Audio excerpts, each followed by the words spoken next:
Olá, espectador do Saúde em Pauta. Estamos aqui para mais um podcast com a minha querida amiga Adélia Berquer, que vem falar sobre anestesia em cirurgia cardiovascular. O que você precisa saber? Adélia, primeiro, obrigado por você estar aqui conosco. É uma honra muito grande, nós somos amigos de longa data, né? E podemos começar. Vamos lá. Para começar, um conflito de interesse aqui. A Adélia, além de minha amiga, é uma palmeirense convicta. E eu também. Então aí você já percebe que é um papo realmente de amigos. Vamos lá, Adélia. Vamos lá, vamos lá. Que agora os corintianos e São Paulinos devem estar muito bravos com a gente. Vamos lá. Vamos lá. Me conta uma coisa, Adélia. Como é que foi... Vamos começar lá atrás na tua carreira. Como é que você escolheu anestesia e por quê?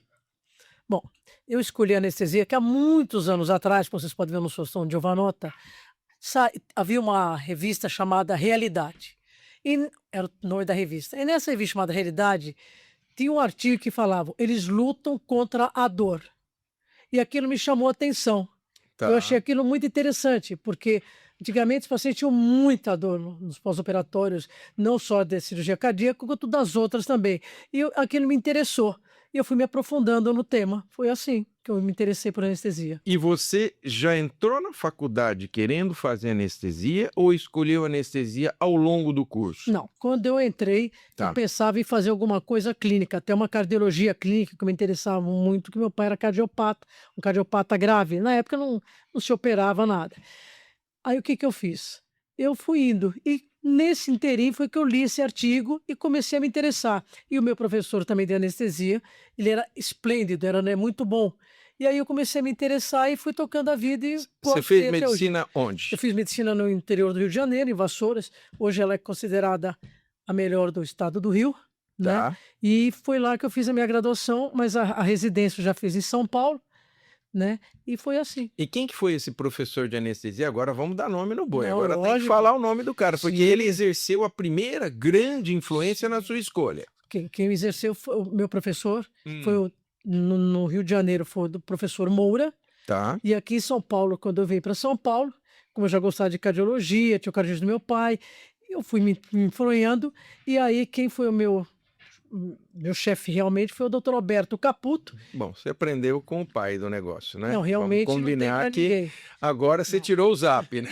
Agora, para quem joga truco sabe o que eu tô falando, Não, agora ela tirou o zap. realmente Roberto ele- Caputo é um grande nome, com certeza. E Fui aí, cria. cria do Caputo. Bom, então tá vindo, gostou da anestesia. E aí, como é que foi para você a chegada no HCOR? Quando que foi? Como foi? Para a gente entender, porque você começou, você já pensava lá atrás em fazer cardiologia clínica. Então, Sim, foi para anestesia, mas sempre de olho na cardio. Tinha um pai cardiopata, que com Sim. certeza também gerou ali uma certa influência. E como é que foi ter vindo para o HCOR? Como é que isso aconteceu? durante a residência, como o Dr. Roberto Caputo sempre foi muito forte em anestesia para cardíaca, a nossa formação era no Dante Pazanese, na Beneficência Portuguesa, onde tinha muita cirurgia cardíaca, e no HCOR. Então, quando a gente ia melhorando, a gente falava que a gente virava biônico, e com biônico nós íamos para o HCOR. Tá. E daí, cada vez eu gostando mais e mais e mais, e tive a sorte e a honra de trabalhar com esplêndidos profissionais, aí eu fui ficando no HCOR e cada dia gostando mais. Eu te pergunto, Adélia, ao longo dessa caminhada, você conheceu grandes colegas. Sim. Hoje vocês constituem um grupo muito forte de anestesia cardíaca e não cardíaca também. Sim.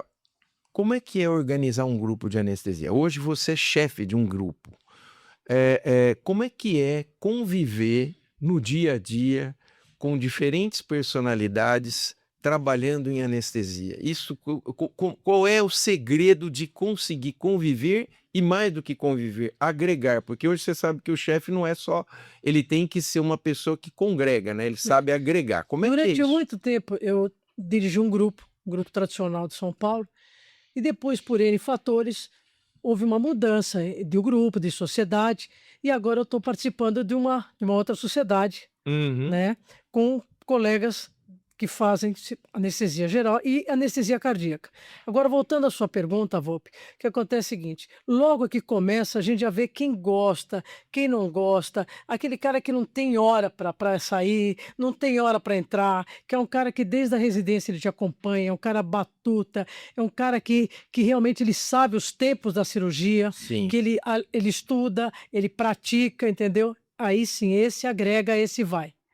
Os sim. demais É interessante toca a por vida. exatamente. É interessante porque a anestesia cardíaca, ela é uma parte fundamental. Primeiro, é uma anestesia extremamente fisiológica, né? Você dá a droga, você vê ali na hora o coração mudar e tem que gostar, porque ela realmente exige muito do anestesista, né? Sim. Você tem que conhecer de coagulação, você tem que conhecer de anestesia, de fisiologia, de droga, de tudo, né? Para você hoje trabalhar. Como é que é conviver com essas pessoas? É fácil?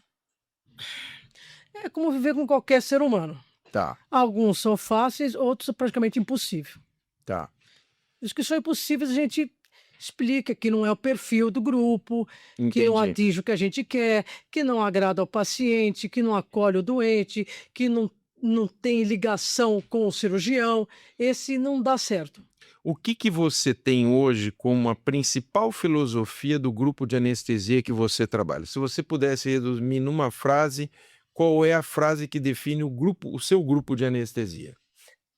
É uma equipe que eu acho esplêndida e que é uma equipe que sempre está estudando e sempre quer aprender mais e ir para frente. Não tenho a menor dúvida quanto a isso.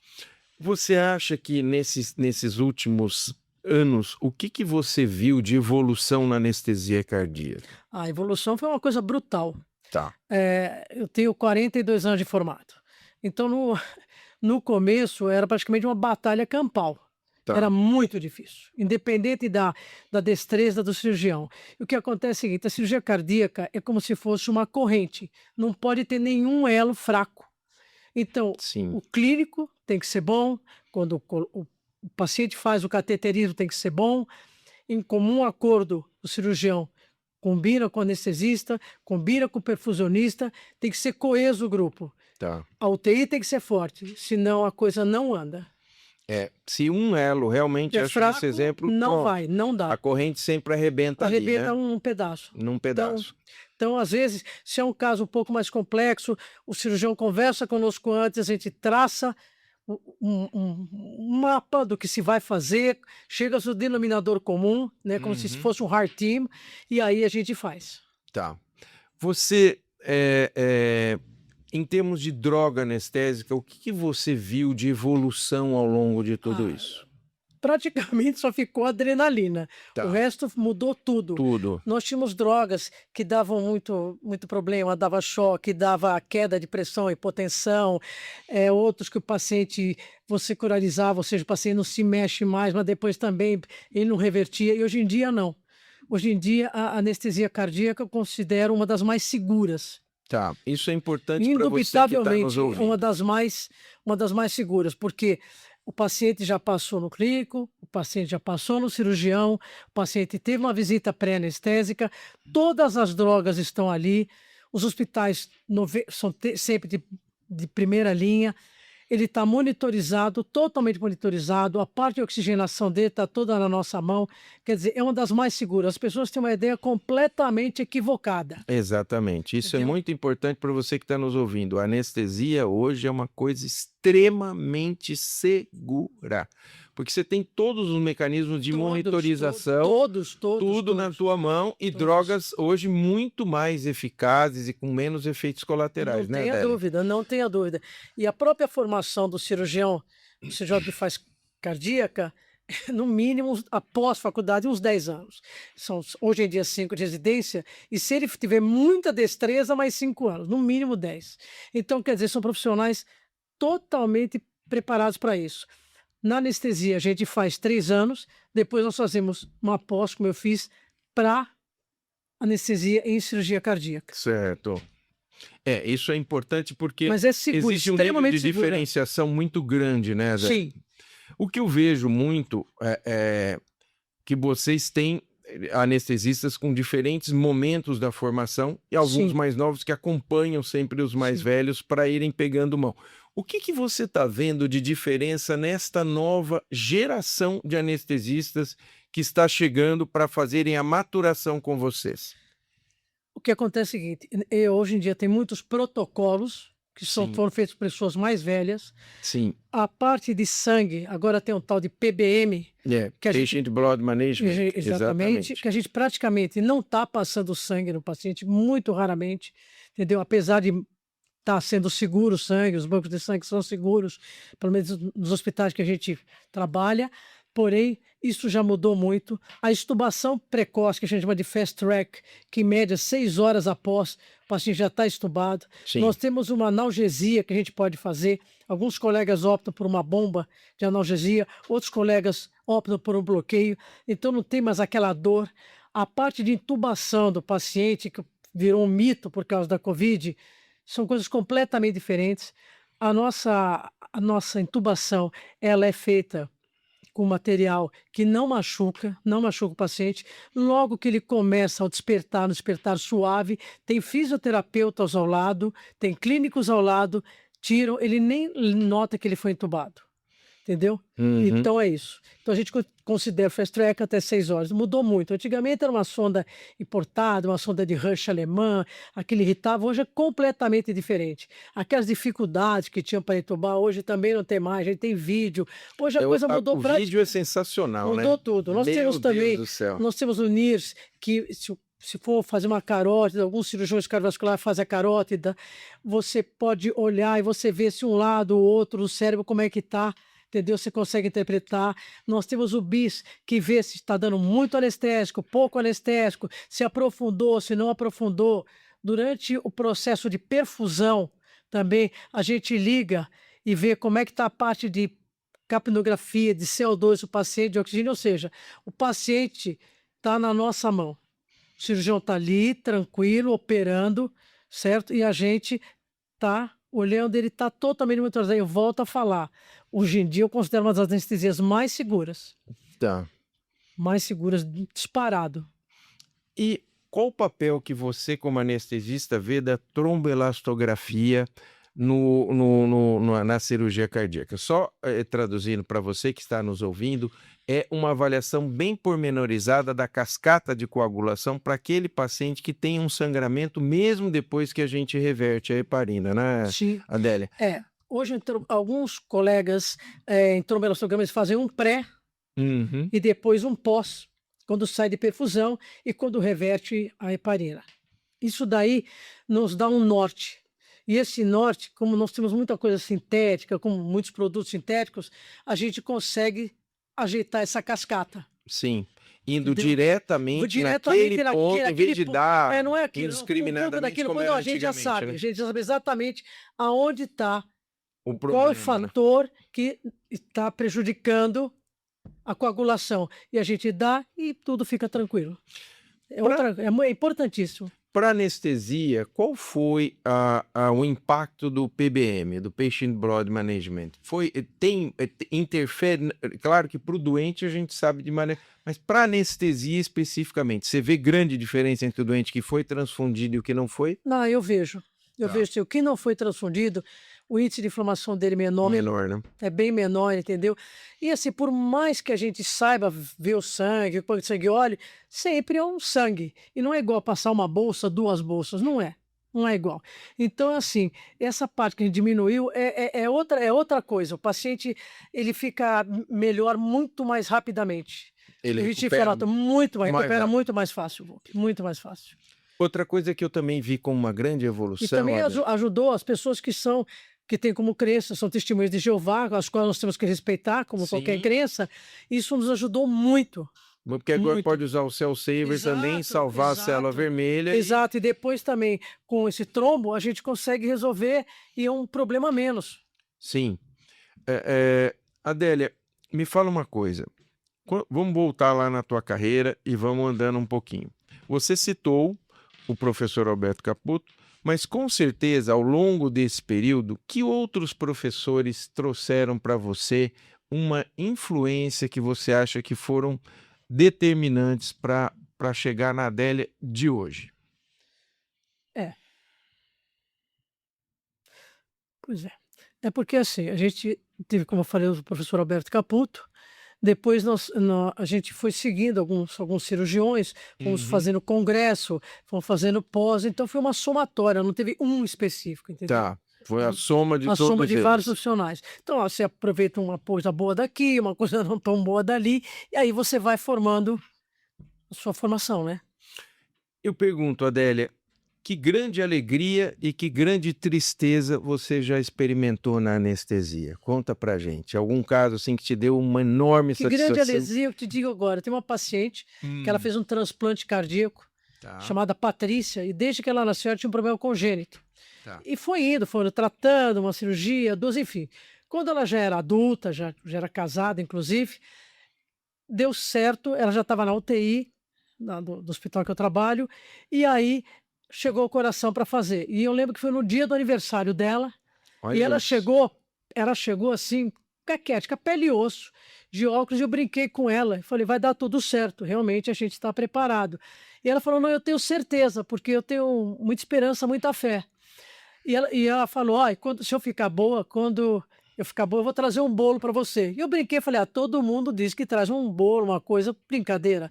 Eis que felizmente as coisas foram muito bem, ela Graças a saiu, Deus. hoje em dia ela é triatleta, escreveu até um livro, já tem mais de 10 anos esse transplante de coração dela, e eis que ela trouxe o tal do bolo para mim mesmo, um bolo imenso, aquele Olha que bolo de coco que eu legal. lembro, e foi uma coisa que realmente me emocionou muito.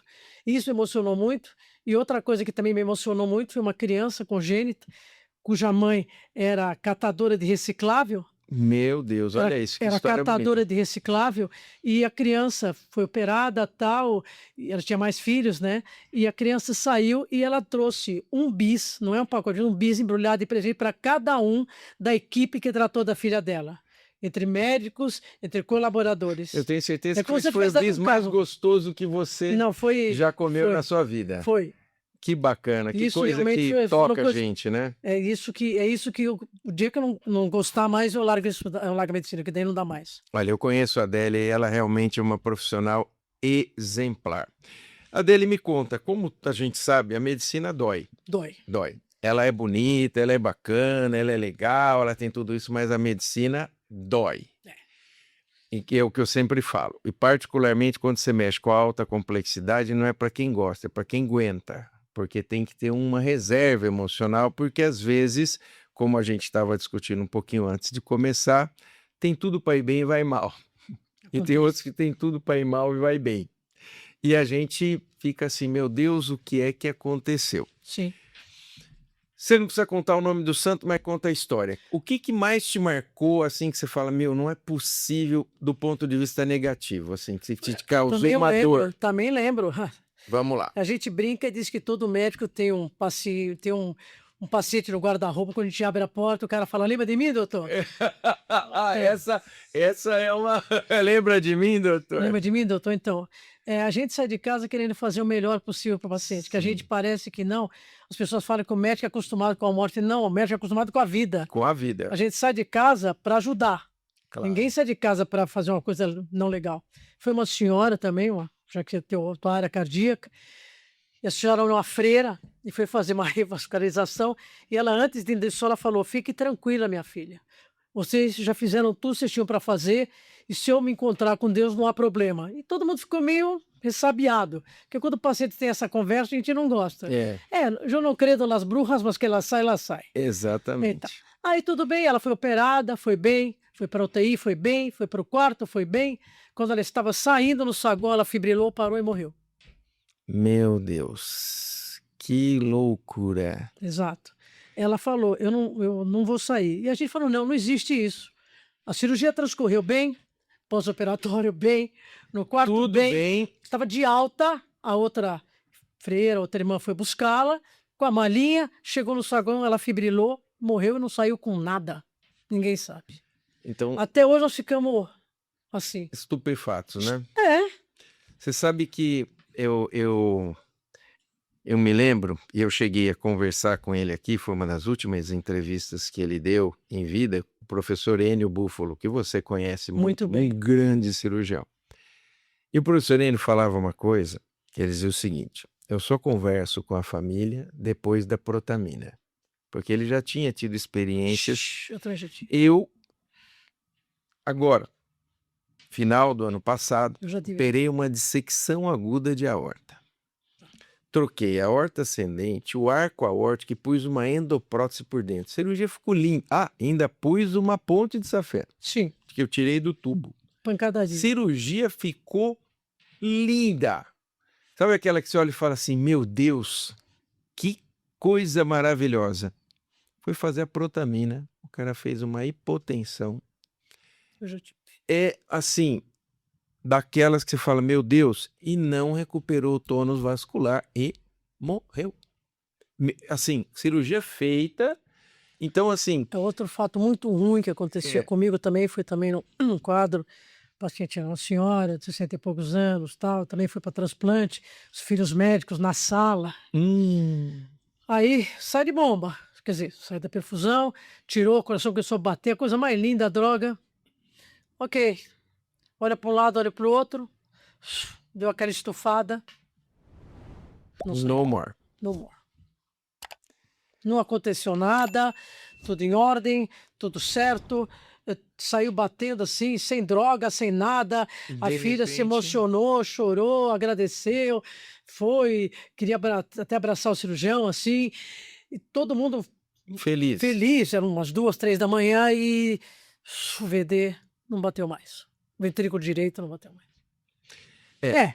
São coisas que só quem está vivendo a realidade, né? Então, às vezes, o que pode parecer um pequeno detalhe pode fazer toda a diferença. E às vezes você faz uma cirurgia de horas e aí uma droga, uma coisinha que entra, né, que precisa fazer e tal, pronto, tudo isso. E aí a gente consegue, no momento daquela frustração enorme, depois, né, é aquilo que você falou, né? Você vai Dá para uma casa fraqueza. pensando e fica uma semana com aquele negócio na cabeça e tal. Como que é a tua crença? Em que você acredita e o que te ajuda a ter um estofo emocional para situações como essa que todos nós, querendo ou não, enfrentamos todos os dias, a gente está ali convivendo com vida e com morte. Eu sou filho de judeus russos, Tá. né? E eu acredito muito em Deus. Eu sou uma pessoa que sou temente a Deus. Então é assim, quando eu saio de casa, eu peço a Deus para me acompanhar e quando eu vou fazer uma anestesia também, eu peço que Deus ajude a minha mão, a mão do cirurgião, a todos nós. Tá. Mas eu realmente, eu acho que não dá para ser agnóstico. Eu Não, acho não que, tem como, né? sabe, porque a gente vê coisas que são inexplicáveis. Então eu sou uma pessoa que acredita em Deus, sim. Tanto para um lado quanto para o outro, Sim, né? exato. A gente não consegue entender esse Não, algumas coisas são mecanismo, né? inexplicáveis. São inexplicáveis. Eu ainda digo que, claro que cada um tem a sua religião Evidente. e a gente tem que respeitar, Sim, que Deus é um mas, só. mas o profissional de saúde ele não pode deixar de crer em algo. Não é Não, não é possível possível. que ele lidando com aquilo todos os dias e vendo essa máquina perfeita que é o corpo humano. Você vê que a gente até hoje tenta mimetizar as coisas e ainda estamos muito longe de algo ideal. Você consegue trocar uma válvula por uma prótese? Consegue, a pessoa fica viva, mas ela é igual à válvula que Deus deu? Nunca. Né? Então, tudo que a gente faz são coisas importantes, ajudam, mas elas estão muito longe Te da digo mais, perfeição. todos os cirurgiões da sua área que eu trabalhei, bons cirurgiões como você, excelente, Obrigado, Adélio. todos eles são tementes a Deus. Todos eles acreditam em alguma coisa.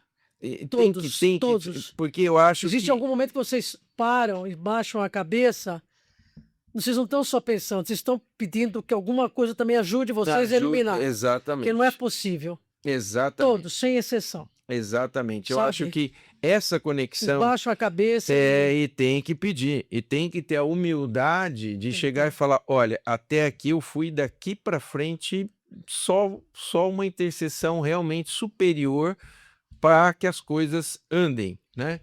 E também para aceitar quando elas não andam, né? Porque ouvir o sim do pai é sempre uma beleza, o duro é ouvir o não, né?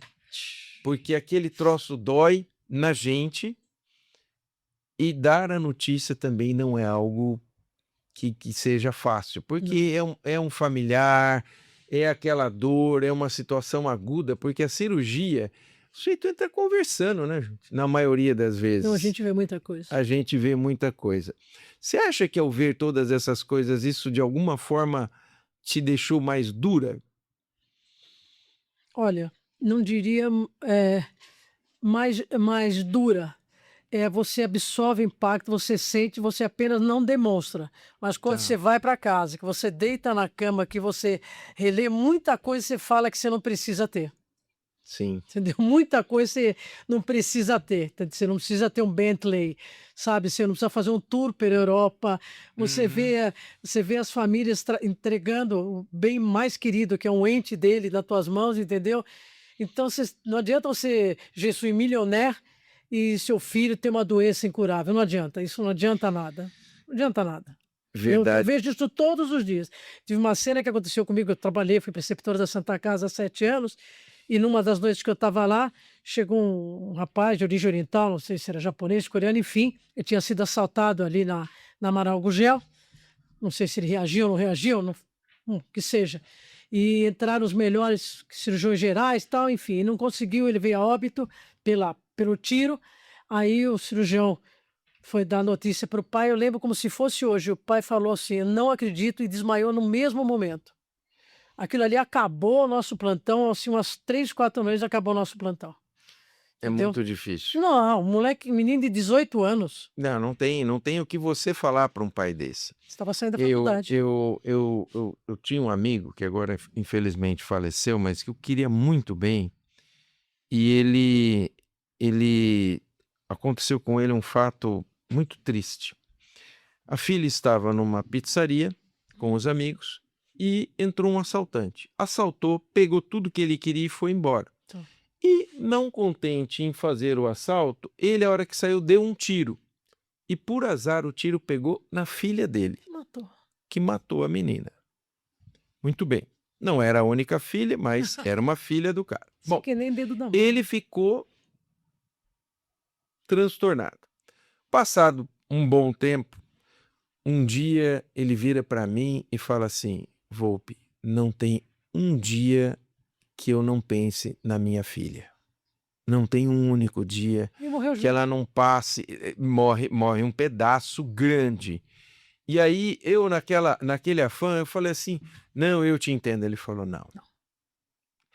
Você pode achar que me entende, mas só quem perdeu um filho sabe a dor que é isso". Inverte a ordem natural. Inverte a ordem natural. E aquilo me marcou muito, porque ele falou aquilo com sentimento, e já fazia um bom tempo do falecimento da filha, mas ele falou aquilo com uma carga, que aquilo me pegou, sabe? Ele falou assim: só quem já perdeu um filho sabe a dor que eu tô te dizendo É que eu verdade. tenho. É Porque o verdade. cara carrega aquilo, né? Então a gente muitas vezes acaba sendo portador de notícias que a gente não quer, mas que faz parte de todo esse processo e aí eu acho realmente que ter uma crença ajuda Muito, demais, muito, demais. muito. E conforme a gente evolui na cirurgia, na entrevista que eu fiz com o Fábio, ele disse uma coisa muito importante. Ele falou: Volpi, eu já não estou mais preocupado com a parte técnica. Exato. Porque a parte técnica, depois de uns anos, você tem domínio. Sim. Claro que uma ou outra coisa pode sair? Pode. Mas o basicão você dá conta de fazer. Você sabe que sabe fazer. Ele falou: o que mais me preocupa é o trauma emocional que eu vou causar nessa pessoa e na família, no entorno dessa pessoa. E é importante mesmo, né? Se a gente for avaliar, nós gostamos de cirurgia cardíaca, mas ela é uma cirurgia grande, E agressiva. muitas vezes nós deixamos a nossa família em prol da família do paciente. Quantas Exatamente. vezes nós levantamos da mesa, é Natal, é Ano Novo, sabe? Quantas e quantas vezes você largou seus familiares, seus amigos para ir atender uma urgência, um tamponamento, um aneurisma? Quantas vezes? Quantas vezes? Incontáveis. Inúmeras. Incontáveis vezes. Isso me lembra também do Floyd Lupe, que foi chefe da Cleveland Clinic. Sim. numa das palestras dele, que ele estava falando sobre a vida dele, a evolução dele, que ele tinha chegado à chefia da Cleveland Clinic e tal, ele estava fazendo aquelas reflexões. E ele disse uma coisa que toda vez quando tem alguma complicação eu me lembro, ele falou assim: quantas vezes eu vim de madrugada e eu parava no semáforo e vendo que esse doente complicou, eu me perguntava onde foi que eu falhei? Onde eu errei? Por que que eu tô tendo que voltar? Por que que esse paciente está sendo que eu tô tendo que reabrir esse doente? Por que esse doente complicou? Sim. Eu acho que isso, essa busca pela perfeição, ela acaba, né, fazendo com que a gente sofra junto com o doente, junto com o A gente pega familiar. essa carga vem para nós. Ela vem para nós. Vem né? para nós, ou Ela se vem. Por mais que você queira, Vem. porque é o que você disse. O dia que eu não me importar mais, eu não posso Não mais dá mais. exercer. Não dá Não mais. dá mais, Não né? dá mais. Então, assim, essa capacidade de indignação que a gente tem é que é o móvel para você tentar melhorar. Agora eu te pergunto. Agora eu vou fazer uma pergunta difícil. Agora eu vou Não faz isso judiar. comigo, não. Agora eu vou judiar. Fala. Você já viu grandes cirurgiões operarem? Que eu Uhum. sei que viu. Qual deles mais te marcou e por quê? Agora é difícil. Agora deu, né? Não. Agora eu peguei pesado, mas O eu que quero mais marcou abra o seu coração. O que mais marcou realmente, já faleceu, foi o professor Adib, indubitavelmente. Indubitavelmente. Geneticamente modificado para cirurgias cardíacas. Indubitavelmente.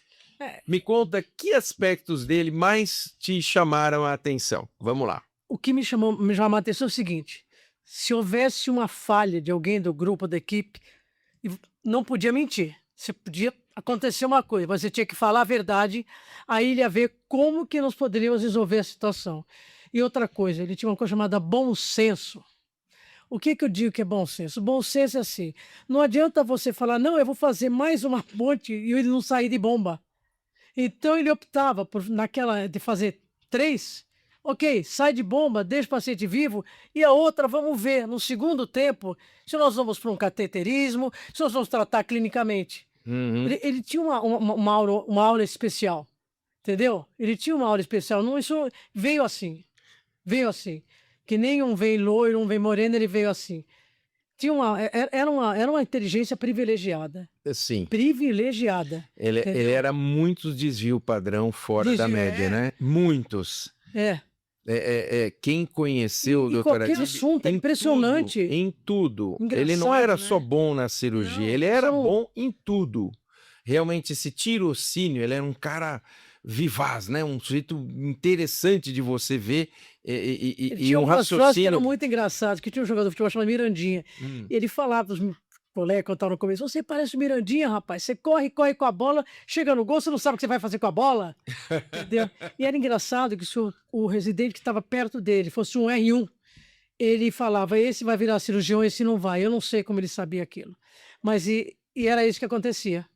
E ele criou muitos cirurgiões, né? No Brasil inteiro. Tem uma escola, né? Tem uma escola, entendeu? E ele, alguns hospitais, quem construiu praticamente foi ele. Sim. Entendeu? Então, quer dizer, era fora da curva, indubitavelmente. Indubitavelmente. Eu realmente tenho uma admiração muito grande. Tudo que tem sobre ele, o Marcelo lançou um livro, eu fui no lançamento do livro, você também foi. Tudo. Eu devorei aquele livro, porque é muito interessante. Muito legal. Tem um outro livro que a gente não consegue comprar, mas eu consegui do autor, que chama Os Grandes Cirurgiões, que eu conheci, que foi escrito pelo Dr. Milton Meyer. E tem um capítulo que ele fala do Dr. Adib nesse livro, que é sensacional. Então, assim, um em cada quantos milhões de pessoas que nascem com esse tirocínio, né? Ficou entre os 100 melhores cirurgiões do mundo. Eu lembro que foi lá, bateram foto, tá? Eu lembro direitinho disso. É muito interessante isso. E não tem quem tenha conhecido o Dr. Adib que não admire, né? É impressionante essa convivência com ele. E por falar em Dr. Adib, agora eu vou jogar um pepino na tua mão. Te dei o Ministério da Saúde. O que você faria se você hoje fosse a mandatária da saúde do Brasil? Você sabe que eu cheguei para o Torelli, eu dei o ministério, ele devolveu. Ele falou, não, eu não quero esse negócio, é melhor deixar... Deu brincando, ele falou assim, pô, mas que presente de grego que você me dá para mim. Mas veja, com a visão que você tem da medicina hoje, se você tivesse a caneta na mão, tá? O que você faria para melhorar a saúde do Brasil? Primeiro eu acho que está com muita faculdade de medicina. Está indiscriminado, entendeu? E medicina não é um negócio que vamos. Não pode ser vamos que vamos. Hoje em dia, medicina não pode ser status.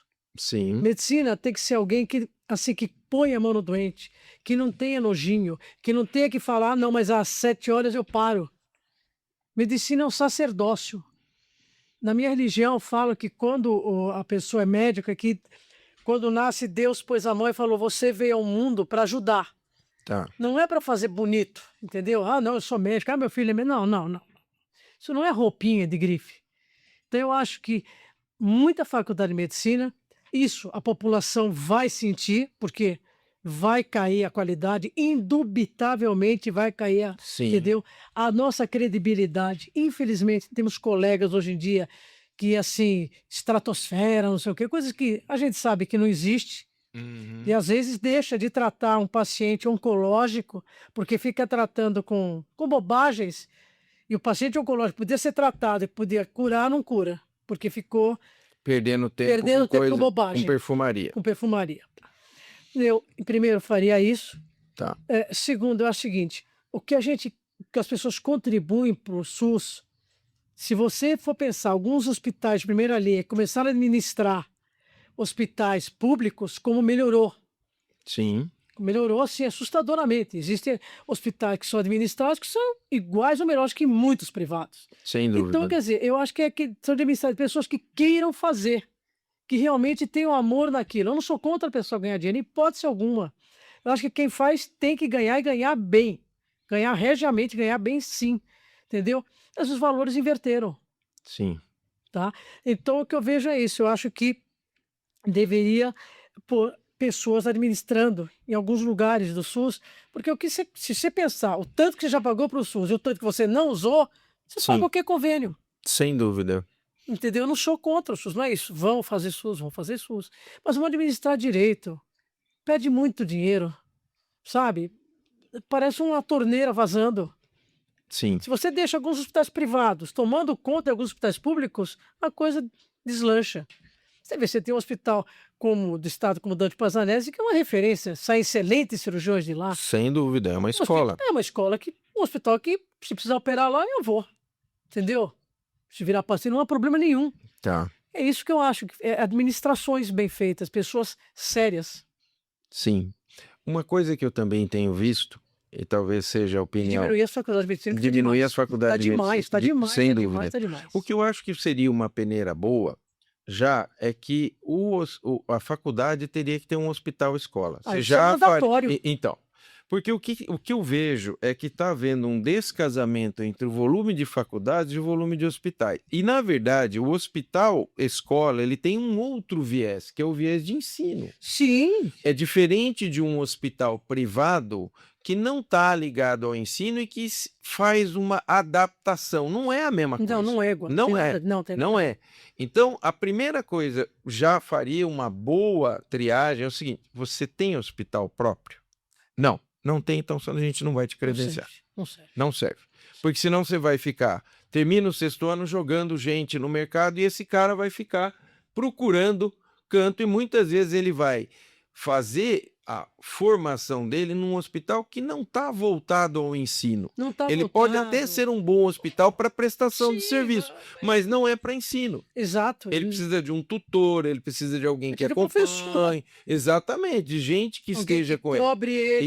Isso. Então, eu acho que só de exigir isto, você já faria uma redução importante Já. no volume que a gente está tendo. E olha, eu tive vendo, a Associação Paulista de Medicina fez até um levantamento, a APM fez um levantamento muito importante agora da demografia médica. Eu entrei no site, eu estava vendo. Veja, o volume que tem e o volume que tem ainda em aprovação é enorme, é muito grande. Veja, se nós já estamos com uma superpopulação médica, de vários médicos saindo sem condições, isso sem contar o que ainda está ali na esteira para ser E o que está liberado. acontecendo é que eu converso com vários professores das faculdades, que os alunos terminam a faculdade de medicina, eles não querem fazer uma residência, uma especialização. Eles não querem isso. Vão por aí, vão bater cabeça. E a gente sabe que 99% das áreas tem que fazer uma residência boa, senão Sem não dá. dúvida, sem E dúvida. do jeito que a medicina toda hora vem coisa nova, coisa nova, coisa nova, não dá. Sem dúvida. Não dá. Não dá para o sujeito sair do sexto ano Não dá. e querer exercer sem Não, uma não tem residência, condições. porque, na verdade, o curso ele é um curso para formação muito básica. O Sim, para ver o que exercício. você realmente vai querer Isso. se aprofundar. Exatamente. E esse processo de aprofundar, ele precisa ser monitorado. Você tem que ter tutores, professores Sim, sim. para te orientar, corrigir vícios, ensinar literalmente. E uma coisa que eu tenho observado, Adélia, na cirurgia, lamentavelmente, os grandes nomes foram morrendo, né? Nós estamos ficando sem moldes. Infelizmente. Eu tive a felicidade, eu vou falar da minha área, que é uma área. Eu conheci o professor Zerbini pessoalmente, também. eu conheci o professor Adib, o professor Pedro. Enio, o Zé Pedro, Domingo Braille, Sérgio Almeida, Todos os- Luiz Carlos Bento de Souza, que eu entrevistei aqui e que é um baita cirurgião, É. Paulo Paredes Paulista, e aí por aí vai. Eu até se cometi algum esquecimento aqui, eu já de antemão Não, sim. peço desculpas, mas nós conhecemos grandes nomes que, de alguma forma, isso para não falar nos cirurgiões americanos, estou falando aqui, Sim, no país. não, no país. Eu me lembro quando o doutor Enio ele fazia o simpósio de aorta, lembra? Lembro. Que era no Maxud Plaza. E eu sempre fui um grande admirador do Dr. Cooley. Eu era e sou até hoje. E ele trouxe o Dr. Cooley para fazer uma palestra sobre cirurgia de aorta. E eu não conseguia nem, eu estava ali que eu nem piscava de ver aquele homem ali, né? Muito bem. Terminou e eu estava com o meu certificado na mão. E ali no Maxud, naquela parte de baixo, tinha umas lojas. Sim. E acho que ele, antes de voltar, entrou numa loja para fazer uma compra. E eu fui atrás dele. Eu falei, esse cara vai assinar meu certificado. Ah, pai, eu já fui de canetinha na mão. E eu atrás do cara. E aí, ele chegou e pediu para a senhora. Ele falava espanhol. E aí eu cheguei. Ele fala inglês, obviamente, é americano, e falava espanhol. E aí eu cheguei e falei, você sabe quem é esse homem? Ela falou, não. Ele estava aqui do meu lado. Aqui. Eu falei, esse é o maior cirurgião cardíaco do mundo. Aí ele virou para ela e falou assim, não acredita nele não. E aí eu fui lá e pedi para ele assinar o meu certificado. Ele foi lá, pegou, assinou, tal, papapá. Então, assim, ter esses ícones, eles alimentam a alma. Eu percebo, às vezes, eu não sei se eu que gosto demais, ou se, mas assim, eu não vejo esse entusiasmo. Não, o pessoal hoje está mais imediatista. Está mais assim, imediatista. Eu tenho, assim, uma coisa interessante que... Aí, o que eu fiz, né? Peguei esse certificado, guardei, tudo que sai desse homem eu pego e algum tempo atrás eu cheguei na Amazon e tinha algumas biografias do Cooley. E eu pedi para vir para o Brasil, a postagem ficava mais cara do que os exemplares, porque quem que vai querer ver um cara da época? Aí o que eu fiz? Eu tenho um filho que mora no Panamá. E aí eu pedi para que fosse mandado para ele e ele trouxesse para mim. Aí ele falou, pai, mas esses livros são muito baratos. Ele falou assim, bom, mas também quem que vai querer saber biografia de um cara que já morreu? Então, assim, mas para quem gosta, aquilo é uma relíquia, né? Para quem sabe a história, o surgimento do Texas Art, ele foi o auxiliar Nem o valor de um museu. do Blaylock. Você tem o valor, pôs o primeiro coração mecânico do mundo. Então, assim, eu olho aquilo me causa... Nossa, eu fico com aquilo, eu fico... né, maravilhado de ter aquilo. Eu pego uma biografia do Dr. Adib, eu tô ali vendo em que momento que ele pensou na transposição, em que momento que ele pensou no aneurisma do ventrículo esquerdo. Eu não vejo mais isso. Então, às vezes, eu fico me perguntando, será que sou eu que sou demais? Ou a coisa foi se arrefecendo? Porque o convívio, que a senhora falou, Veja, tá ali com o doutor Adib, do lado dele, você já estava aprendendo. A aura desses caras é tão grande que ela envolve a gente. Você, de conviver, de ouvir, de falar, aquilo te contamina, de vontade, de querer. Eu não vejo mais isso nas gerações mais jovens. Você não vê porque não tem mesmo.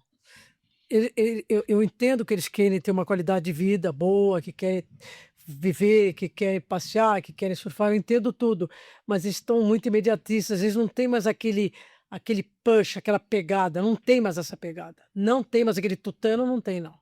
Você pode esquecer porque não tem. Então, eu vejo isso e assim, eu fico imaginando, isso é da geração? Em parte deve ser, valores que foram mudando, mas eu fico imaginando também que a falta que faz, né, a convivência com esses grandes mestres que pela presença, as conversas, eles já te influenciavam muito em Mas é que atitudes, a pegada era mais forte. a pegada A era mais pegada era forte. forte, a exigência era forte. Hoje em dia, tudo dói. Você não pode falar nada porque tudo dói. Isso também atrapalha, isso Atrapalha, inibe, isso inibe. sabe? Ele não entende que às vezes o João está nervoso, não é com ele, não é pessoal, ele está nervoso pela situação em si, Sim. entendeu? Pela situação em si. Então tudo dói, tudo tem que ter muito milindre. Então, E cirurgia não pode ter muito milindre. aliás, na Cirurgia verdade, ou UTI pronto-socorro não dá para ter melindre, Não, não né? dá. Tem não que dá. aguentar pancada E sorrir. e sorrir, porque às vezes, mesmo na dor, você tem que fazer o que tem que fazer. Tem que ser feito o que você ter feito. E na anestesia também tem esses melindres, essas Ah, novas tem. gerações? Tem. Tem o pessoal que a gente brinca é TQQ, que só quer trabalhar terça, quarta e quinta. A gente chama de TQQ. TQQ, essa eu vou incorporar, é o TQQ. Terça, quarta e quinta. Tem isso. Porque final de semana, Não. eles surfam. Uma vez eu fui entrevistar um e ele perguntou: vocês trabalham sábado há um tempo? Eu falei: trabalhamos. Não, porque eu surfo. Eu falei: não, tá, você surfa quantos sábados? Não, eu surfo todo sábado. Eles trabalham sábado? Eu falei: não, a gente trabalha, a gente tem urgência, a gente tem eletiva, a gente tem paciente E queria ser anestesista Sim, e surfar todos os sábados. isso. Certo. Quer dizer, pode ser que quando ele tiver uma certa idade ele consiga galgar isso, mas no começo não dá isso. Um hospital é um ser vivo, é 24 horas, é full time. Então tem essa dificuldade, entendeu? Plantou é uma geração diferente. Nós sentimos bastante isso. Eu tenho. Tem um ou outro que realmente é um expoente. Você percebe que tem um ou outro que foge, mas não é a regra. Não é Ele a é a exceção. Ele é a exceção. Ele é a exceção. Dá pra gente identificar rápido esse cara, porque mas ele é isso- totalmente diferente. É a geração que não quer um carro, a geração que não quer uma casa própria, não. Ele quer viver o momento. Ele quer Sim. ter a qualidade de vida e viver o momento. Mas hoje ele tem 20, 30, 40, 60, 70, 80. Tem isso. E como conviver? Como você faz para conviver com essas pessoas? Deixa eu aprender um pouco com você, porque é difícil na cirurgia. Eu confesso que eu tenho baixíssima tolerância para gente assim. Eu tenho que me educar assim para eu seguro, eu respiro, porque assim, como não faz parte da minha geração, do meu sistema de valores, eu tenho bastante dificuldade de lidar. Não, e o que eu faço é o seguinte, eu falo assim, que quando você é novo, você diz que o mundo dá voltas. Quando você ficar velho, você vê o mundo dar essa volta. Então ele pensa bem o que ele vai querer para frente. Certo. Porque daqui a pouco a força física dele vai diminuir, vai abandonar. E aí, o que ele fez, o que ele construiu, Uhum. entendeu? Aí ele opta o que ele acha que tem que fazer. Hoje na anestesia, como é que tá a proporção homens-mulheres? É 50-50, mais mulher, mais homem? O que Eu você acho que tá percebe? 50-50 ainda, Tá, entendeu? Casos mais complexos, eu acho que os homens ainda preferem, entendeu? tá, Mais assim na neuro, na cardíaca, ainda são mais homens. tá. Agora na plástica, mais mulher. Agora nós estamos com esse problema também que hoje teve, por exemplo, uma mãe que a menina ia fazer um procedimento de 16 anos, ela não admitia que ninguém na sala que fosse homem, nem o circulante, nem o anestesista, a cirurgia Meu da mulher. Deus. Bom, Enfim, ela quis entrar para ver induzir, não temos nada a esconder, tá tudo ótimo. claro. No hospital que eu tô agora é tudo filmado, tudo gravado. Eu sou a favor que isso também, sabe? Quem não deve não teme. Eu Sem acho dúvida. ótimo. Tá, Eu acho ótimo. entendo. Muito bem, Adélia. Me diga uma coisa, para como é que é conciliar vida pessoal com vida profissional? Porque veja, você para chegar no ponto em que você chegou, na chefia de um grande grupo de anestesia, você teve que, obviamente, amputar muitas coisas Sim. da sua vida pessoal. E a gente sabe do desgaste que isso dá. Como que você conseguiu conciliar vida pessoal e vida profissional para chegar nesse É que ponto que assim, você está? primeiro a gente tem que ter, assim, casamento é loteria. Então você tem que primeiro ter sorte de quem que tá do teu lado, que quer caminhar junto com você. Porque se Sim. você remar para a direita, a pessoa remar para a esquerda, não vai dar, Não não vai vai dar dar, certo. não vai dar certo. Tá. Então a gente vê que às vezes muitos relacionamentos não dão certo por causa disso. A pessoa quer, o outro não entende, sabe? Não compreende, sabe? Então é isso. Então, assim, se você tiver alguém que te ajuda, que caminha junto com você, a coisa vai, Uhum. entendeu? E você tem que ter paixão pelo que você faz, tem que ter amor pelo que você faz. Aí você, sabe, Aquilo você não vai sente, vai naturalmente, né? naturalmente, você nem sente. E como é que foi a tua relação com o dinheiro? Porque você sabe que existem algumas crenças limitantes, né? Algumas pessoas que misturam um pouco religião com profissão. Sim. Isso na área médica acontece muito, né? Eh eh, Como é que você se relaciona com isso? Sua relação é boa? Você entende que ganhar bem faz parte do processo de ser bom e prestar um bom serviço? Como que é a tua relação com isso? Eu acredito que nada vence o trabalho.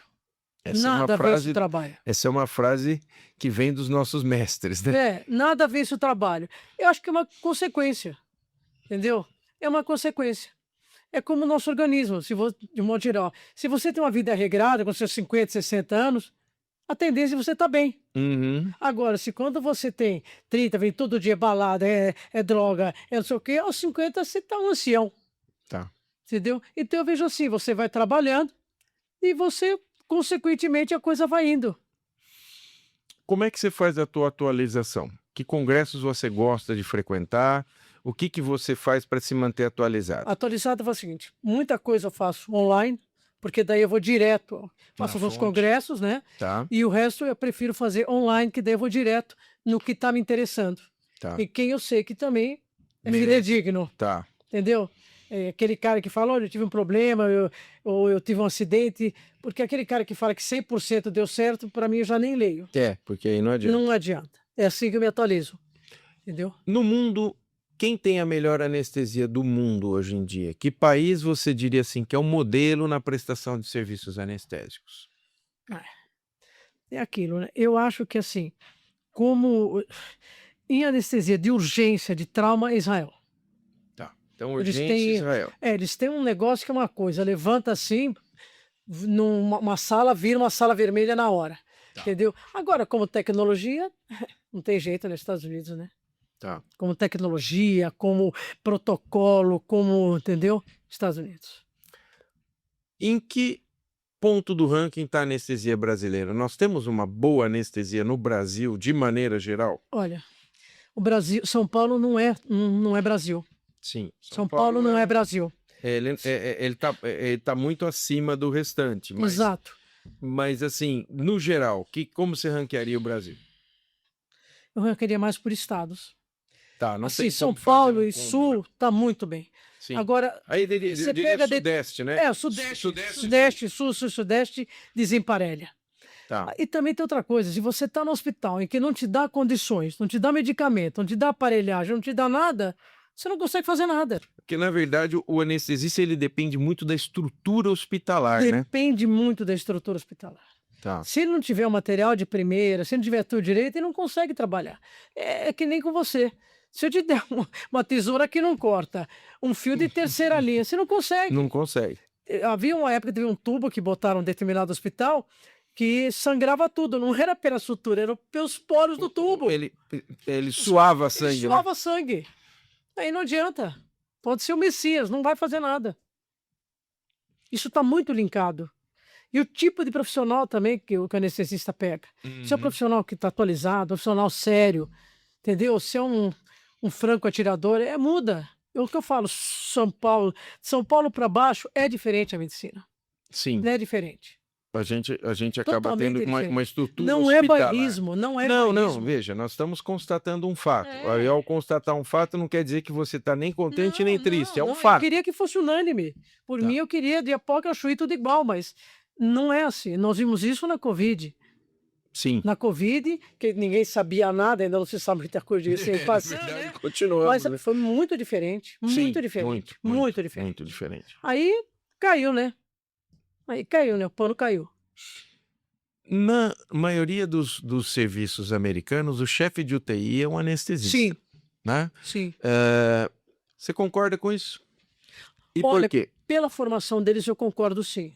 Tá. Eu concordo porque eles fazem essa formação. Então é como se fosse o tempo de formação deles é maior. Tá. Então é como se tivessem feito 2 residências, eu concordo sim. Entendeu? Aqui já não, aqui tem a residência para UTI e para anestesia. Sim. Lá eu concordo sim, porque eles têm mais tempo, entendeu? Tem um bom conhecimento de É drogas, que nem tudo. há uns anos atrás, o anestesista não fazia eco em sala transoperatório. Hoje em dia a gente já faz. E Entendeu? bem. A gente faz E bem, direitinho, a gente faz e direitinho, a gente bem. faz direito, entendeu? Eu sou testemunha. Lógico, se você tem uma pequena dúvida, uma coisa assim, mas faz, já faz, entendeu? Isso foi uma coisa que também foi Sim, acrescentada e que faz muita diferença, né? sim, Faz faz muita muita diferença. diferença você ter um eco intraoperatório. Sim, Nossa, isso é principalmente paciente fundamental. valvar. Nossa senhora, isso aí é fundamental. Para um congênito, para um valvar, para tudo, né? Eu acho que Tudo. isso trouxe muito. Um outro campo que muita gente da anestesia vai e que se apaixona é o campo do tratamento da dor crônica. Como é que você vê isso? Olha, o tratamento da dor crônica é um braço da anestesia, Tá. entendeu? É o pessoal que assim não é chegado em centro cirúrgico. Ele Tá. quer só mexer com dor. Ele tem tido muito bons resultados. Colide com algumas cirurgiões, que uns acham que não, que tem que fazer uma prótese, ele acha que não, que dá para tratar com aquilo, entendeu? Eu acho muito bacana. Eu acho essa parte da dor muito interessante, dor crônica, porque dor crônica é infernal. Sim. A gente que é anestesista do dia a dia, do raiz, da batalha, a gente faz a dor aguda. A crônica é um casamento, porque a dor crônica ela não cura, ela é crônica, ela ameniza. Sim. Eu acho muito interessante. Muito Esse é um interessante. setor que tem evoluído muito, Adélia, Tem evoluído bastante. Tem evoluído bastante. em termos de drogas e Tem. de Agora o que substâncias. acontece é o seguinte, tem que ser praticamente só particular, porque os convênios Não cobrem não isso, né? cobrem. E como é um negócio que não é uma coisa que você vai chegar, vai pagar, vai embora, não, é para sempre. Sim. E é um E tratamento muitas vezes o dosificado. resultado não é imediato, né? Você Não, precisa não, ir é ajustando, tem que customizar muito, né? Sim, até achar. Até achar a combinação que para exato, aquela exato. pessoa, e pode ser Então, que para o e nem outro, se- que é uma doença, E às não é. vezes a pessoa, no meio, por N fatores, ela desiste. Sim. Entendeu? Às vezes até financeiro, né? É, Porque aí, muitas vezes além financeiro. do pagamento do profissional, tem alguns Tem medicamentos tudo, e tem o tudo tempo, mais, né? medicamento, tudo. Esse é um setor que eu vejo É, porque você que faz o bloqueio, daqui 6 meses foi embora o bloqueio. E a dor volta. a dor vai voltar, né? Agora, tem pacientes que, por exemplo, eles não são viáveis para cirurgia, uma cirurgia ortopédica, eles não são viáveis. São Uhum. cardiopatas graves, ou são muito idosos, custo-risco não vai. Então, você vai para isso, ele tem uma qualidade de vida, Sim. entendeu? Não vai curar, mas ele consegue encaminhar, ele tem uma vida social ativa, entendeu? Ele consegue continuar Sim. vivendo com dignidade, né? Exatamente isso. Outra coisa que é muito interessante, Adélia, que é a anestesia para crianças, anestesia infantil. Como nós sabemos, a criança não é um adulto pequenininho, ela tem toda uma fisiologia diferente. Ela é diferente, é um metabolismo diferente, tudo diferente. Na formação da anestesia, obviamente, você vai passar pela anestesia infantil, mas para quem quer seguir esse caminho, acaba sendo também uma subdivisão dentro da Subdivisão. A gente tem um hospital aqui na Avenida Angélica, que é só de criança, então tem, só faz criança. Tá. É um mundo à parte, porque criança, assim, é que nem passarinho, se apertar, se caga, se abrir a mão, ela voa. Entendeu? Então, criança Sensacional! é um negócio muito delicado. Não existe criança, é fácil, não. Cirurgia é cirurgia, criança é criança. Sim. Então, lógico que tem que tomar cuidado com todos, mas você tem que tomar um cuidado redobrado com criança. Qualquer coisinha Criança é É criança. suficiente? Criança é criança. E assim, eu fico E o que imaginando a acontece anestesia dos é que congênitos, não, então, o né? que acontece com o pediatra, ele tem um negócio que a gente da anestesia, a gente da anestesista se odeia. É um tal de inha, mãezinha, uma ceiazinha, não existe nada inha. O furinho, não é um furinho. Um furo no coração é uma patologia congênita, é uma coisa séria, é uma coisa grave. Não existe inha. Então, tudo que você fala inha, você banaliza. Você pode Sim, falar pipoquinha, chocolatinho, mas cirurgia cardíaca não é cirurgiazinha. sem Não dúvida. pode banalizar. Sim, Não é isso é uma coisa mãezinha, não é importante. mãezinha. Isso é Não uma é coisa mãezinha. importante. Isso é fundamental. E aí você vê, eu estava vendo outro dia, a gente estava justamente parte desse assunto que a gente está falando. Veja, o Brasil, vamos arredondar, 220 milhões de Sim, pessoas. em média.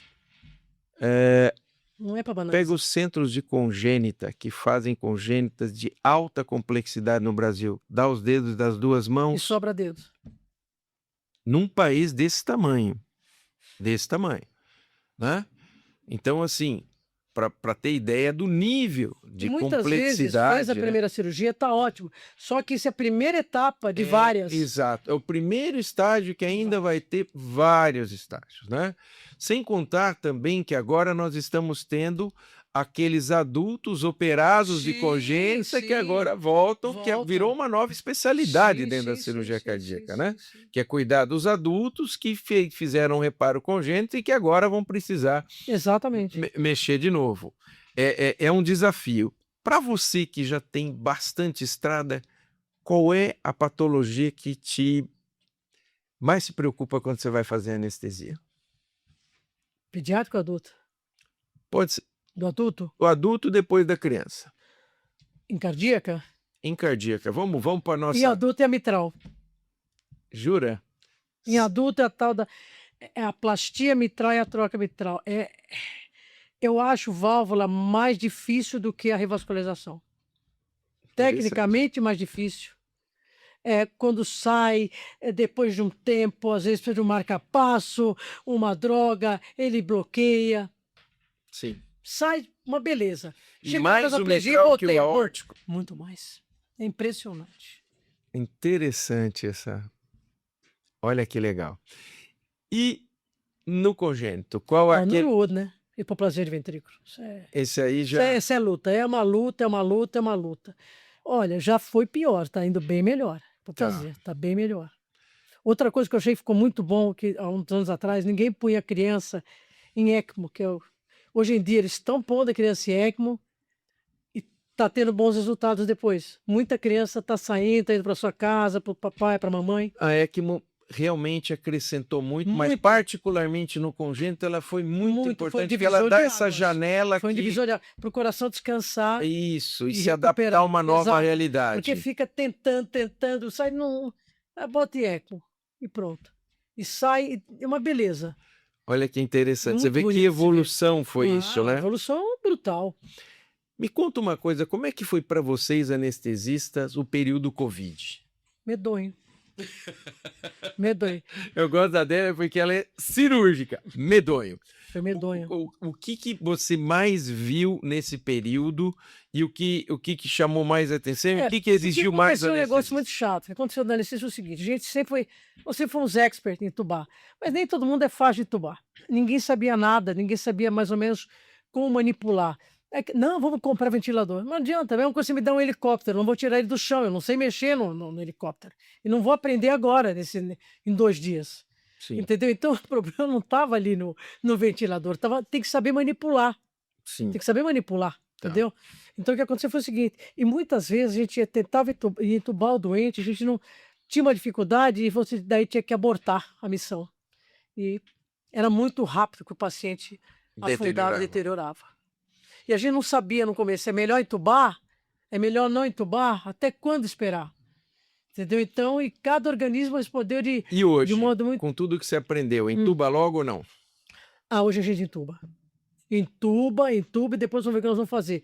Preserva a parte pulmonar dele, porque o cérebro, você vê que no ACLS hoje, você massageia para poder oxigenar o cérebro também. Sem dúvida. Você sabe que eu tive Covid e fiquei 15 dias internado. Se tive, eu não sei. Olha, Olha, Eu você não é tabagista, nada. não é obeso, não é asmático. Tá vendo? É minha amiga, hein? Eu não sou obeso, viu, Et? Eu sou Ó, diabética, sou uma senhora e não tive nada. olha, Nada. Se olha. tive, não sei. Eu tive Covid Você e não eu, teve, né, e, Catarina? e eu te digo uma coisa que eu Você ficou internado? internado, opa, e eu não morri. Eu vou contar essa história aqui para vocês que estão nos ouvindo. Eu peguei um dia, achei que eu tava com uma gripezinha, né? Como vários que acabaram morrendo porque Sim. acharam que é uma gripezinha. E coincidentemente, eu tenho um grande amigo que foi presidente da Sociedade Brasileira de Nefrologia, uma cabeça, um cara fora da curva, chama Oswaldo. Oswaldo Menezes Vieira Neto. Ele estava comigo no telefone, ele falou: Volpe, isso deve ser Covid. Eu, não, Oswaldo, tô bem. Ele falou, Volpe, a saturação não tá legal. Eu falei, tá bom. E eu tenho uma infectologista muito amiga minha. E fui pro pronto-socorro, falei, olha, assim, assim, assim, eu queria dar uma olhada, e era um sábado à noite. Médico, né? Não pode ser numa segunda, né? É. Não pode. Aí ela gentilmente saiu da sua casa e veio me ver. E ela chegou para mim e falou assim: eu acho que você precisa internar. Você tá bem, mas você precisa internar. E eu, tigrão, né? Não, eu tô bem, pô, eu vou embora. Aí minha mulher falou para mim e falou: ela veio até aqui. Você não vai fazer uma pessoa sair da casa dela, ela quer que você interna, você vai querer falar que não vai internar. Interna. O caso, depois ela te dá alta. Ainda bem que eu internei. Era um sábado à noite. No domingo de manhã eu estava com uma dor torácica. Bom, eu fui para Anjo Tom para saber se eu não tinha feito um TEP, enfim. Rapidamente aquilo evoluiu, mas de um jeito, Adélia, que eu não conseguia andar daqui ali. Sim. É um troço assustador, se afoga no seco. Se afoga no seco. Você puxa o ar, aquele troço, você tem a impressão que você não puxou, porque você não sente aquela sensação de que Troca. de troca. Você não troca. Impressionante essa situação do Covid. E ela mostrou uma realidade que é a situação. Você vê que cada 3 entubados, 1 salvava, 2 morriam, né? E por quê? Porque muitas vezes acabava entubando muito tardiamente, outros iam para Saturava muito casa, rápido. né? Saturava muito rápido. Muito rápido, muito rápido. Então, ele é uma situação de um nível de inflamação que a gente não conhecia. Aliás, até hoje a gente não conhece direito. Não conheço direito. E Eu não conheço. para vocês, anestesistas, que tinham que estar em contato com a via aérea ali, intubando, um risco enorme também de contrair a doença, né? Mas você sabe que os anestesistas, assim, a maioria não. Eu não sei se porque a gente já se protegia mais, já conhecia mais, a gente até que não Você teve ficou com baixas. medo? Sinceramente, não. Jura? Te juro mesmo, sinceramente, não. Assim, se peguei, não sei. Olha que Você coisa. vê, tem família, por exemplo, minha filha pegou, o marido pegou, forte logo no começo, ficaram de cama, ficaram aquela dor, fica em casa, ficaram em casa, mas já deu vida fosso, ficaram realmente ruins, não conseguiam nem chegar até o chuveiro. Um filho muito suave e a filha nada, todo mundo convivia na mesma casa, todo mundo junto, mesmo chuveiro, mesma xícara, enfim, vida familiar. Não sei o que é isso. O meu contador é um homem 50 anos, jovem, rígido, a esposa pegou a Covid bem suave. Eu estava falando com ele no telefone, ele falou assim: olha, eu tô indo lá no hospital X, Maritano, por acaso, porque acho que eu tô com Covid. Como é que você tá? Eu tô bem. Foi a última frase que ele falou para mim. Ele voltou 3 meses depois com traqueostomia. Hoje ele tá bem, tá ótimo. Mas assim, inexplicável. Né? Eu perdi um grande professor querido de Covid, cirurgião de tórax, foi meu orientador de doutorado, uma pessoa maravilhosa, contraiu e faleceu. Nós tivemos Ninguém fez vários isso. professores. Então, assim, é uma situação individual de resposta a essa agressão que realmente ninguém entendeu, né? E eu imagino para vocês que realmente... Porque, assim, aquela situação, tá na UTI, o intensivista vai intubar. Só que toda intubação difícil, ele vai pedir ajuda. Vai, é Ou seja, você diferente. era chamado só para É dif- intubação E difícil. é diferente. É diferente o intensivista, o modo, as drogas, o tempo dele, ali não, ali era tinha que ser tiro certeiro. É que nem se você pedir para mim suturar um paciente, eu suturo. Começo hoje, com sorte amanhã à noite eu terminei, entendeu? É diferente, não é o meu métier. Sim, Então não é o me não é o eles entubam você, mas não é o dia, não é que não é naquele sem estímulo. dúvida, sem dúvida, sem dúvida. Vocês estão todo dia fazendo Sim. isso, né? Todo dia. Eu sempre tive curiosidade de perguntar uma coisa. Hoje nós temos a videolaringo, né? Sim. Que ajuda muito para esses casos difíceis de intubação, certo? Você acha que isso mudou o jeito do anestesista encarar aqueles pacientes de via aérea difícil? Ah, mudou porque quando é difícil para um, é difícil para todo mundo. Então via um, tentava não. "Ah, deixa eu, deixa eu, deixa eu". Aí faz escoriação, machuca, agora não. Agora nós temos fora isso, nós temos também a máscara laríngea. "Ah, não deu certo com nada", põe uma máscara laríngea, salva a via aérea do paciente, vamos esfriar o processo e ver o que nós vamos fazer. Mas ele está ventilando, Certo. entendeu? Nós não tínhamos máscara, o vídeo laríngeo nosso não tínhamos. Hoje nós temos muita coisa, muita, muita coisa. A anestesia cardíaca hoje é praticamente toda venosa, né? Você É, faz ainda alguma fase inalatória na olha, anestesia cardíaca? às vezes eu faço um pouco, se o pulmão do paciente já não é tão bom, porque daí ajuda um pouco, né? Mas Tá. a maior parte, a grande maioria é endovenosa.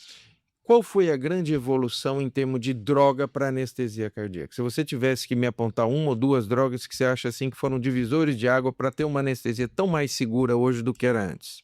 De drogas. Bom, as nossas drogas de indução são extremamente seguras. Extremamente seguras. Nós tínhamos um mito com. Eu lembro que na época do Michael Jackson, do Propofol, que faleceu. Isso é assim: deu a droga, saiu, né? Aí não dá. Então você vai diluindo, você vai fazer devagarinho, não acontece nada. A droga é totalmente segura, é estável, não dá espasmo. Esse medo que a pessoa tem, ah, eu não sei se eu sou alérgico, vou fazer uma reação anafilática. Corre muito mais risco em fazer anafilaxia comendo um sanduíche do que lá, porque se ela tiver uma reação alérgica, nós temos como tirar, Tá. nós temos como tirar, entendeu? Então, no ambiente seguro, ambiente tranquilo, as pessoas têm essa ideia errônea, Uhum. entendeu? Você já pegou alguma reação de difícil trato nesse tempo todo? Já peguei, eu já peguei e Embora rara, mas com não, rara, certeza com a amostragem que não você foi numa tem. cirurgia, foi um paciente que ele foi fazer uma ressonância de crânio, um rapaz jovem, 30 e poucos anos, e chegando lá, na última injeção deram contraste, ele fez uma anafilaxia brutal, Tá. brutal. Sem anestesia, né, daí nós fomos chamados e felizmente, como ele fez dentro do hospital, nós conseguimos reverter. Então, Puxa, quer que dizer, bom. foi uma injeção de contraste. O Pelé teve uma injeção, O Pelé, isso mesmo, eu Pelé ia lembrar também. disso. O Pelé teve uma, né? Exato, como estava em hospital, também nós conseguimos tirar. Imagina uma personalidade dessa, imagina que situação difícil, hein? E você sabe que ele era bem tranquilo, bem calmo. Ele era muito sossegado, muito tranquilo, mesmo com aquela agitação da reação, ele bem ponderado, cabeça boa, viu? Cabeça boa, né? Cabeça boa. Bom, cabeça e pernas boas, né? Porque esse cara jogou de bola é uma brincadeira, né? Adélia, me conta uma coisa. Hoje, dentro da anestesia, para quem quer fazer anestesia, que caminho você aconselha a fazer? Primeira Vamos imaginar que alguém está nos ouvindo agora e pensa em fazer anestesia. Que conselhos você dá? Os conselhos que eu dou, primeira coisa, jogar o relógio fora, porque cirurgia tem hora de começar, não tem hora de acabar, Tá, ponto, entendeu?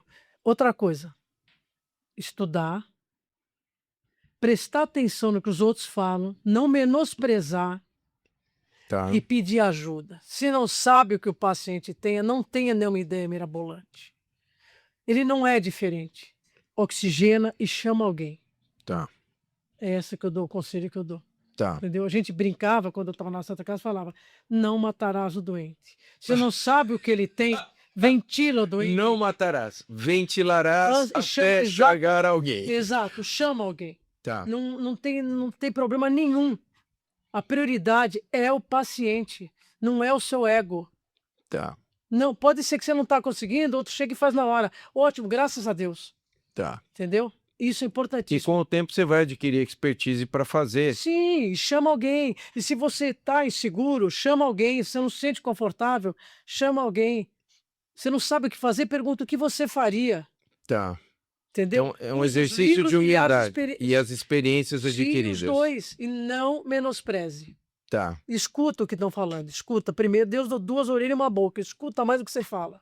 Muito interessante esse conselho, importante para quem está nos ouvindo.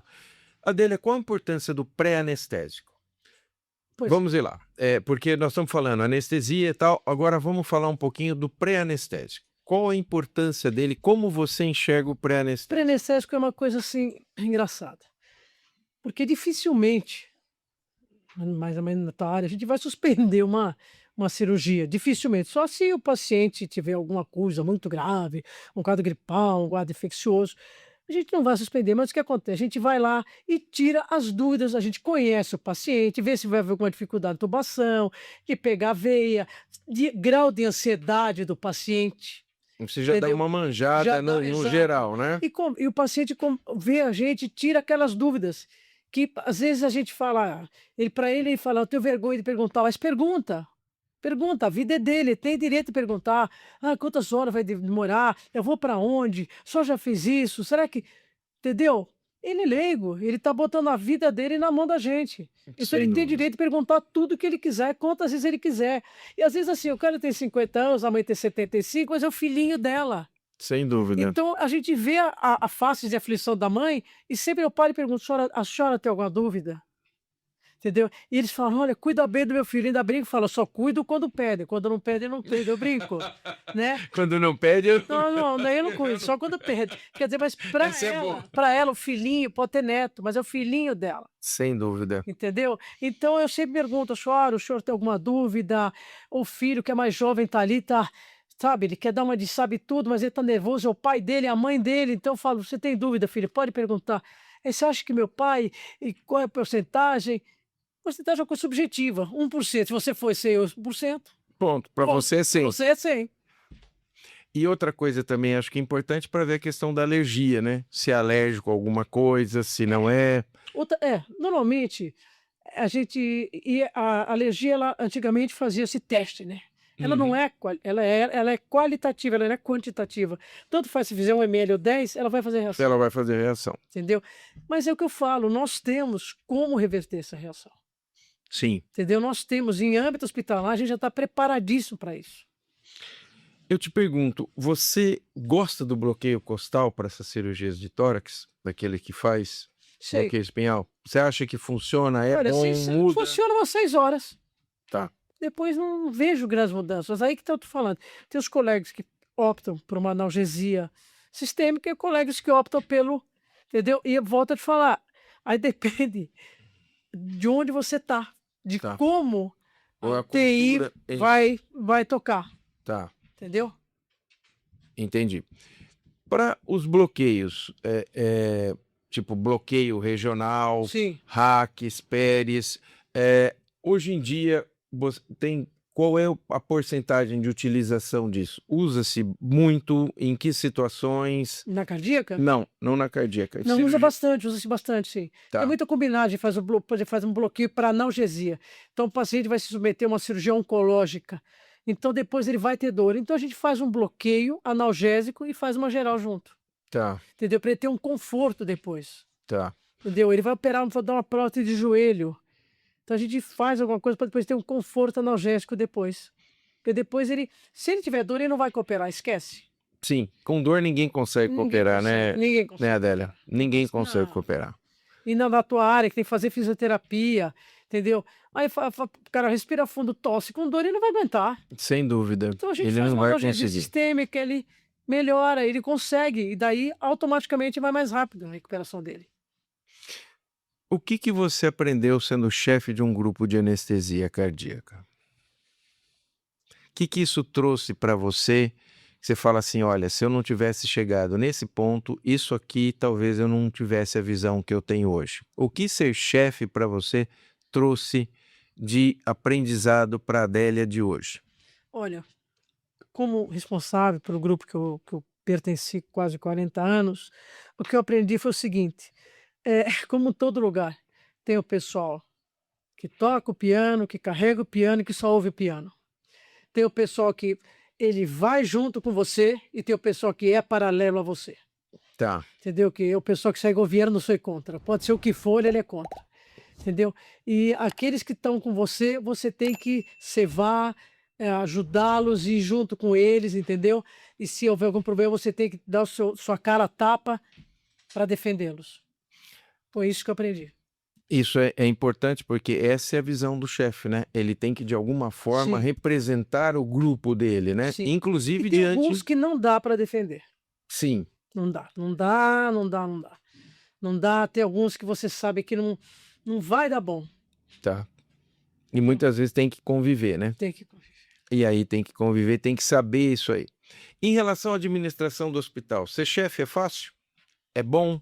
Porque ali é você que vai pedir aquisição de novos equipamentos, é Olha, você que isso vai no solicitar. hospital que eu trabalho, Hum, isso, graças a Deus, é muito fácil.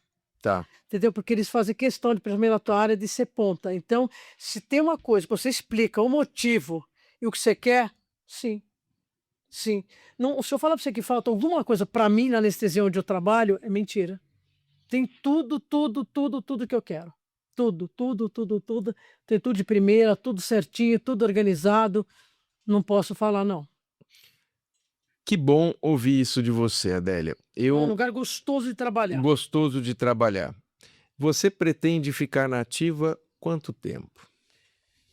Olha, no momento, eu tenho só uma diabetes assim, mequetrefe. Não sinto nada.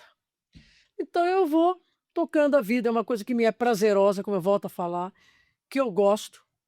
Uhum. Então, nem penso nisso por enquanto. Isso é bacana, né? Agora, o dia que eu já falei com os colegas que eu começar a titubear, como amigos, eu quero que fale, Adélia, deu.